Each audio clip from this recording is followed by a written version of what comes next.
The testing of driverless cars on Washington roads.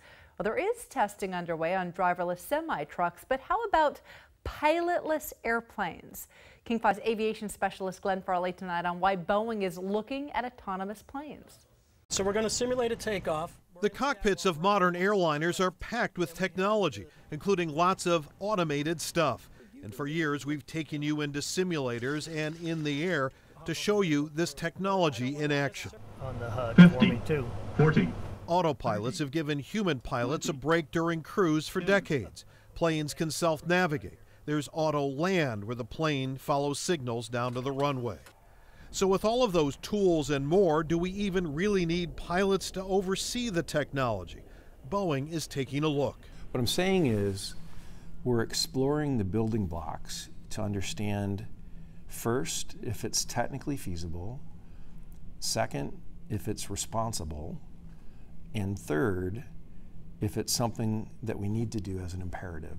Mike Sinnott is Boeing's VP for product development.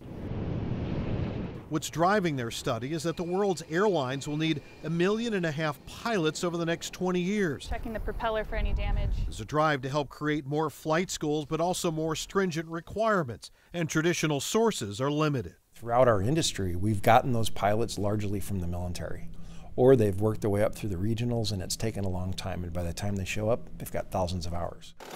But could a future pilot move into the cockpit with far less experience? Could two pilot cockpits need only one?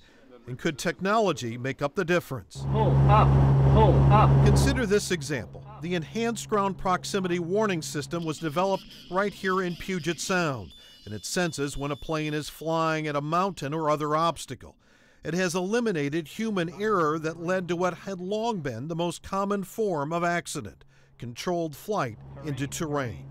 And so I think there's just there's a series of steps, each of which is worth exploring as we're trying to ensure that we have the same level of safety and integrity. In Everett, Glenn Farley, King 5 News. President Trump revisited one of his campaign